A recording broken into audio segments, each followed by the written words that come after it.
Good afternoon, everyone. Happy Friday. It's Friday for me. And we're coming back at you with another Road to the Apocalypse. Yep, I'm going to overload you with a bunch of dead Linger stuff today. So we've already got the Twitter review out. Well, I'll post that here shortly. So then we're going to spend some time talking about the roadmap. And I might have got off on my numbering at some point. So if I'm back on track, we're looking into the Survivor gameplay, and it should be topic 7 or 8. Oh, I already forgot. Let's see. 1, 2, 3, 4, 5, 6, 7, 8. So this is the 8th topic under Survivor gameplay, and it is the barricading, breaching, and fortress building. Okay, good. Let's talk about this, because I don't want to use the word sucks. It's it's frustrating as all get out. And I don't know if they go on and talk any more about, well, I guess fortress building is going to cover this. Let's talk about what it's currently at. Currently it's at 40%.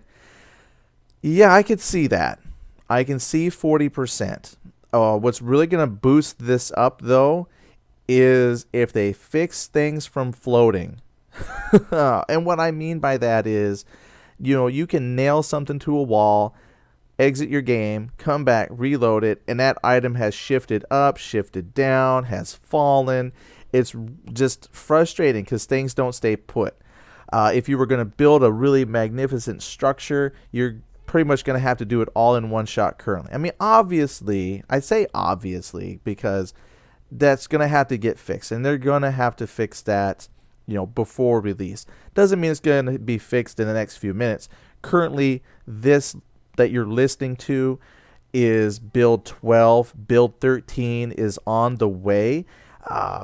Don't know yet if that's been addressed much, but technically we are still in early alpha, which I had a thought on that. I'm going to segue for like 2 seconds here. They should change alpha beta names to like maybe broken, less broken, release, and then maintenance. So like once the game has been released, then you change it to say maintenance, because now you're just maintaining it and building it, whereas before then it's just different stages of broke. So I think we're in the broken stage, and that more aptly describes a lot of the systems. They're there, but you can always nitpick something, and barricading, that's the thing I'm nitpicking now, which is not fair. I'm only nitpicking it because it's frustrating in its alpha state. But what's cool is the fact that it's there. And let's talk about that, because if you have a chance to go and watch some of my videos up to this point, and you can watch me trying to build things, and they have in there what's maybe nicknamed the free form construction, where you can take an item and rotate it 360 degrees in the air and then nail it to a structure, like to an existing building. That sounds awesome if it wasn't so difficult to move it in that 360 degree environment. What would be nice to see as a what do they call it? Just a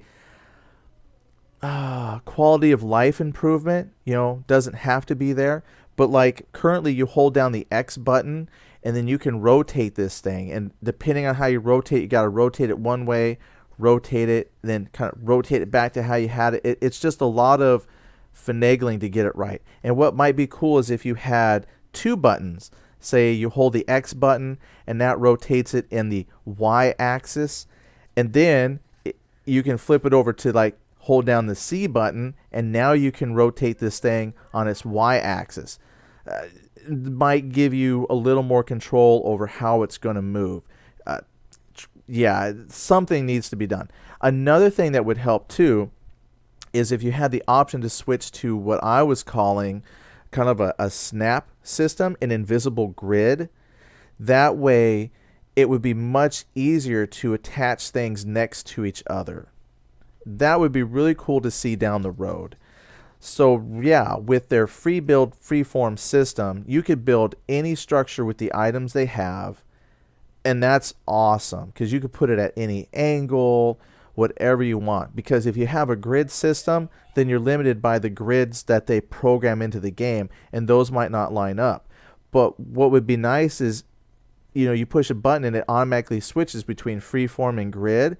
So what that means is you could lay a wall on the grid and have that line up precisely, just snapped into place.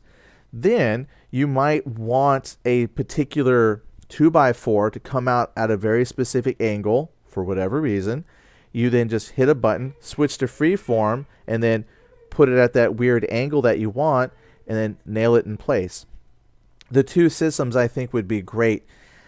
So that's how I envision the fortress building and their construction system would be a nice combination of a grid and their freeform. So that way you don't have to deal with the frustration of trying to line things up. Because right now with their collision detection, if you have a 2x4 nailed to a wall and then you try to stick like another 2x4 up to it, better example, the plywood sheets. If you have a plywood sheet stuck in your wall a certain way, because that's the only way you could get it to hammer, and then you bring another piece of plywood up to it, as soon as you butt those two pieces together, the one that's not nailed down starts to just totally dance and go all over the place.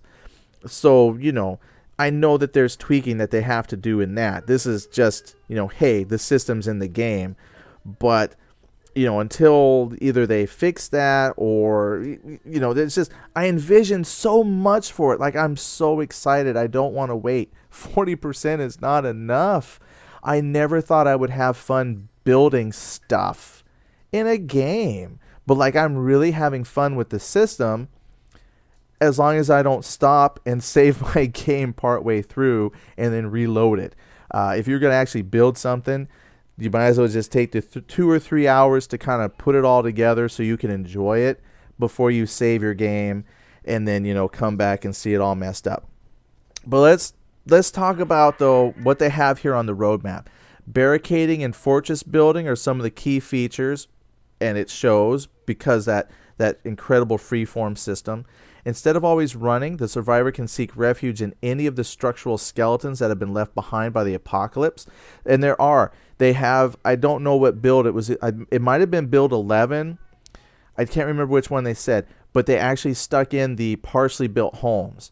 And it's just the skeleton. It's a lot of framework. So you could take a whole lot of 2x4s and kind of make the home your own, which is very cool. And I even like the idea of taking an existing structure and then, maybe putting in 2x4 walls and stuff like that as well. So it's very cool. Freeform barricading I've talked about, boarding up windows. Let's see here what else I got. The adding curtains. Okay, that'll be interesting because there's currently no curtains. But see, what's going to make all of that worth doing is if it actually blocks line of sight from zombies who are standing outside your window. Otherwise, who cares if you have curtains and stuff? And currently, I don't know how that works. So that would be interesting to see. All right, so let's see the curtains. Oh, yeah, well, see, now you can go, and they've got shades and stuff that you can knock down and then break the window. But, if you can add your own curtains after you've knocked it down, to fortify a home, it'll be interesting to see. Let's see here. Then it says, survivors will be able to fortify, wall, defend their compounds, making a safe haven in the apocalypse and finding a building or mini building to truly call home, comforting if it weren't for the futility of this dwindling existence. I'm excited. I really like I know it's almost got, you're frustrated, but you like it. I really like the potential. The freeform system is fantastic, and I think would work really good once you can actually nail a piece of plywood to another piece of plywood. I haven't been able to do it. No matter how I put plywood pieces on top of each other, they don't nail together. So I have to always attach something to the existing structure, and things don't always line up correctly. So the framework is there. The 40% framework is there, and I'm really excited to see the next 20 to 30% what that brings to the table. So keep an eye out on this. Build 13 is coming. We haven't seen official preliminary patch notes to know what's coming. So once we see some of that, definitely we'll talk about it and then see how it's implemented into the game. But I'm excited for barricading, breaching, and fortress building. Can't wait to see what comes. So thank you again for listening. I really appreciate it. If you have any comments or thoughts, share those. Let's see what comes, and then hopefully I'll see you in the game building something. All right, thanks again. Take care, everybody. Have a good night.